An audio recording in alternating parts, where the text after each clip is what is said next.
any defense of rights, you have to do so with power, right? So there's physical power and there's abstract power, right? And if we think about nature, right, the lion doesn't ask the gazelle for permission to eat it, right?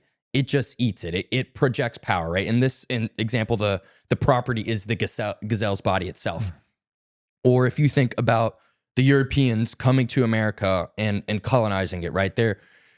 They projected more power than the natives. And so they got the scarce resource, which was the land, right? And the natives maybe they had their own laws and sort of that's abstract power, right? It's like, oh, I'm the chief tribe of, the Tallahassee region, right? But the Europeans don't care about that. They projected power and they took over, right? And so physical power is the basis for all property.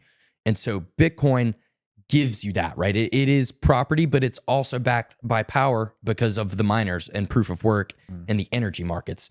And I allude to the Constitution in this chapter, right? Because like I mentioned in earlier chapters, Bitcoin is aligned with free speech and property rights and sort of core American values. And the Constitution is great and everything, but it is another form of abstract power, right? Your rights, they come from God, not government, but you need to be able to defend sort of the government from overstepping their bound and interfering with your rights. And so free speech, you have that in a sense, but the Constitution doesn't give you that. It's just sort of an abstract declaration. Bitcoin gives you free speech that's actually backed by energy and in the real world and power, right? And so we saw, there's the whole ordinals thing, right? And some people didn't like it, but ultimately it aligns with the Bitcoin consensus. Like it is a valid transaction. And so they have free speech to publish their little JPEGs on the chain, whatever, right?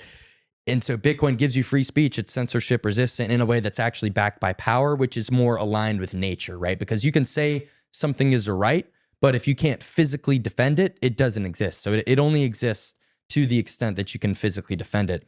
And to further elaborate on why that's true, look at our legal system, right? What happens if you break a law, right? Men with guns, power, come and take you away, and they put you in jail, which is another form of power projection, right? It's the wall in the cell is like energy. And so the abstract power, which is judges and jurors in the legal system, is quote unquote backed by physical power, right? The judges and jurors are nothing if there's actually not law enforcement with power to come in and clean that up, right? And you've seen how this plays out in cities like San Francisco, where they're weak on crime, is crime becomes rampant when you don't have physical power there to tame it. So all property rights and all rights in general need to be backed by physical power, and Bitcoin gives you free speech and property rights that are backed by physical power. And that is because so power defined as energy per unit time. This is because Bitcoin mining consumes energy over time. That is the projection of power that is then defending holders' property rights in Bitcoin. Is that right? So if you wanted to rewrite the chain or control 51% of the hash power and censor transactions, attack people's speech and attack people's property rights, there is a physical energy cost to do that, right? So if I wanted to take your phone and I went to attack you, like you're going to attack, there's a physical cost to trying to steal from you. In the same way, if you try to steal by interfering with the Bitcoin network, there's a physical cost. Like you have to plug in a bunch of these ASICs, these computers that use as much energy as 5 refrigerators.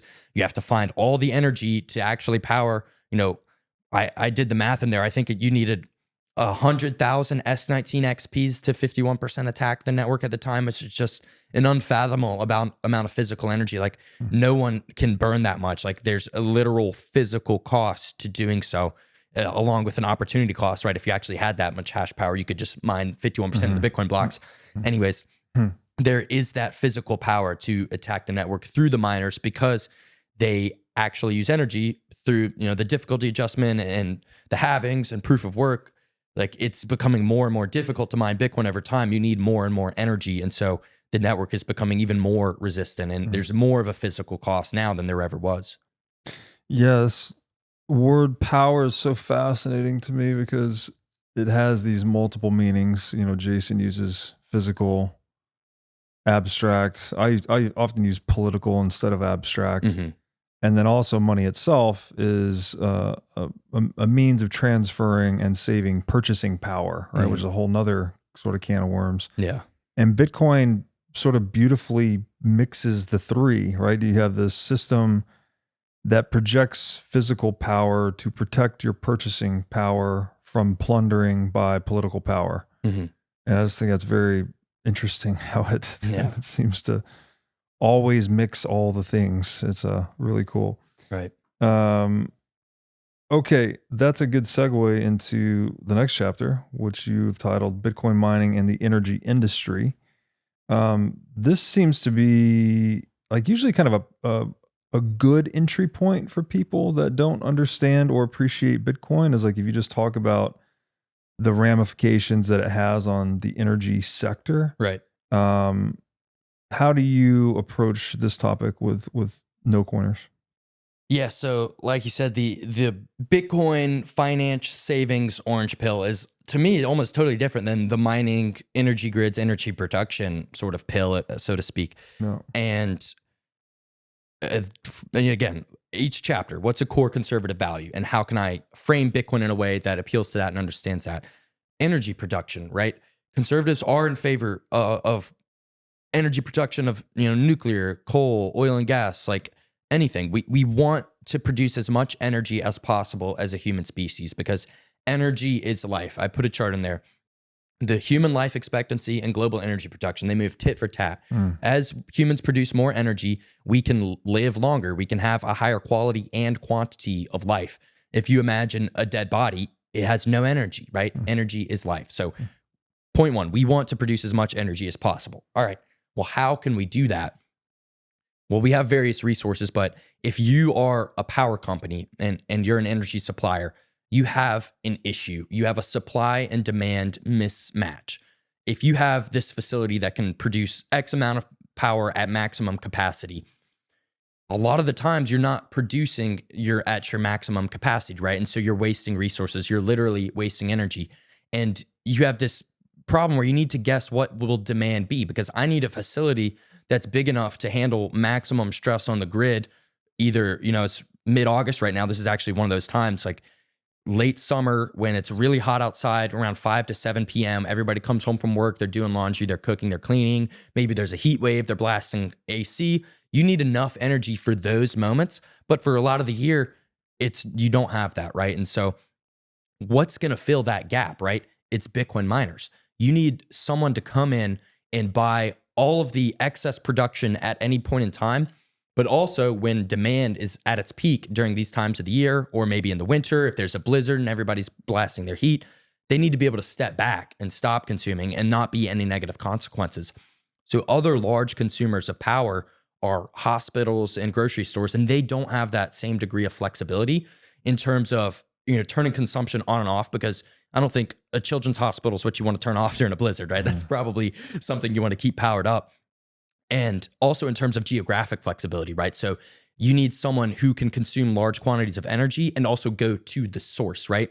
And a lot of energy production doesn't happen in the middle of downtown Manhattan. It happens, a couple hundred miles away, and the energy is transported in. So Bitcoin miners, they can go directly to the source and you don't have this transportation problem. So the fact that they can consume large quantities of energy at any time, anywhere, and also turn off at any time and not really have any negative consequences.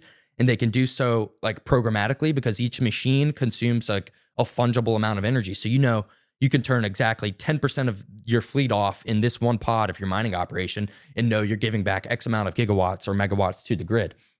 It's perfectly mathematical, and it fits that supply and demand mismatch that energy producers so desperately need to fill, because they don't want to just be producing a bunch of energy that's not getting consuming. They're wasting money and wasting energy, but they also don't want to underproduce during times when it's most needed. And so Bitcoin miners, they fill that gap. And an analogy I use in the book to really hammer this point home is if I ran a pizza store and you said, hey, make as many pizzas as you can, like ball out, like all day long, make as much as you can. I'll buy everything. But when actual real paying customers come in, I'm not going to take all the pizza from them and they leave unhappy, right? I'll step back and let them buy the pizzas, but you make as much as you can and I'll buy it all. Like me as the owner of the pizza restaurant, I'm thrilled to hear that. Like, I know, I'm not going to just overproduce and have a bunch of waste. And like, I know I'll actually have a client. So this is the service that Bitcoin miners provide energy grids. Wow. Excellently said. And yeah, very underappreciated. This just hasn't dawned on people that how significant Bitcoin will be from this sort of load balancing energy buyer of both first and last resort, depending on the context. Right. It's just a very powerful feature for the energy sector. Right. And there's huge coalition there between, sort of conservatives that are pro energy and Bitcoin miners, and especially this being an election year, I felt like that's a match made in heaven, and to sort of lock arms politically for miners and energy producers, I think is very necessary. Thanks for watching. If you enjoyed this episode, click here to find more just like it, and here to find our most recent episode. Also, make sure to like this video to help shine light on the corruption of money, and be sure to subscribe to this channel to stay connected.